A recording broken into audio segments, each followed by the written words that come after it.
Bisa tumpukan sampah sepanjang 1 kilometer ini menutup Kali Cikarang di Kabupaten Bekasi, Jawa Barat. Akibatnya warga kesulitan mengairi sawah mereka karena sumber air irigasi mereka tersumbat. Di Kampung Caman Utara, Kelurahan Jadi Sanloji, Kabupaten Sukabumi, Jawa Barat. Plastik baru-baru berhasil dibongkar oleh aparat. Ya, tak pelak. Bahaya. Sayangnya, keberadaan plastik tak dibarengi dengan kedewasaan pengolahan sampah plastik.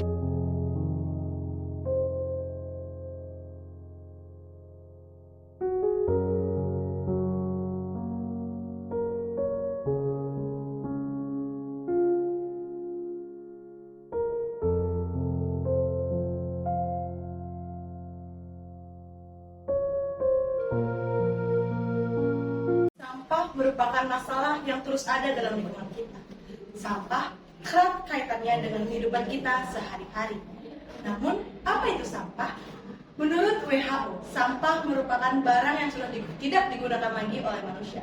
Dalam artian, sudah tidak bermanfaat dan sudah dibuang. Dampak buruk dari membuang sampah sembarangan yaitu dapat merusak pemandangan, menimbulkan bau yang tak sedap, menyebabkan banjir dengan intensitas rendah hingga tinggi, serta dapat mencemari lingkungan. Nah, itu tadi pengertian dari sampah. Nah, sampah sendiri terbagi menjadi 3 jenis. Yang pertama ada jenis sampah organik, anorganik, dan sampah B3. Yang pertama, sampah organik.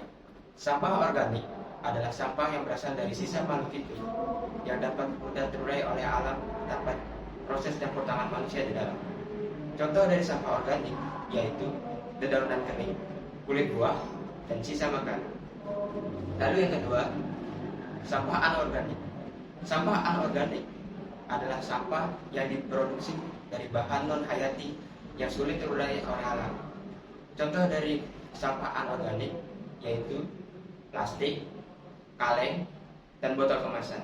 Yang ketiga, sampah B3. Sampah B3 adalah limbah yang memiliki konsentrasi zat beracun dan berbahaya, serta perlu penanganan khusus pada saat dibuang. Contoh dari sampah B3 yaitu oli bekas, baterai, pecahan kaca, dan lain sebagainya. Berdasarkan jenisnya, sampah dapat diolah menjadi yang pertama, sampah organik. Sampah organik berasal dari sisa-sisa makhluk hidup atau sisa-sisa dari sisa makanan dan dapat diolah menjadi pupuk kompos atau ekoenzim yang dapat berguna untuk menyuburkan tanaman.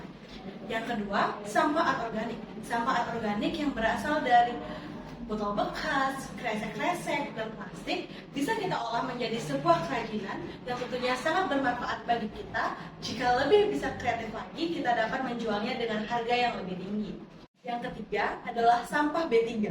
Untuk sampah B3, pengolahannya tidak boleh sembarangan karena sampah ini berasal dari limbah-limbah yang beracun dan perlu penanganan khusus dari kelompok-kelompok orang yang sudah berpengalaman. Manfaat mengolah sampah. Yang pertama ada menghemat energi. Pengolahan sampah menjadi energi baru dapat menghemat energi yang dibutuhkan oleh manusia. Nah, energi yang dimaksud di sini dapat berupa pupuk kompos, bahan bakar, dan masih banyak lainnya. Yang kedua, mengurangi polusi. Pemakaian sumber daya alam yang berlebihan dapat meningkatkan polusi di udara dan menyebabkan pemanasan global. Pengolahan lahan menjadi solusi yang terbaik untuk mengurangi polusi di udara, sehingga bumi tetap terjaga dan aman dari pemanasan global. Yang ketiga, mengurangi penggunaan sumber daya alam. Dengan pengolahan sampah, kita dapat mengurangi penggunaan sumber daya alam yang ada. Yang keempat, ada ekonomis. Dengan modal ketekunan dan kreativitas, sampah dapat menjadi barang berharga. Sehingga, selain menghasilkan barang yang menarik, sampah juga dapat menghemat pengeluaran yang ada. Kaitan sampah dengan manusia memang sangat erat. Dampak yang ditimbulkan dari sampah itu sendiri tidak main-main dan bisa membahayakan bagi keselamatan manusia.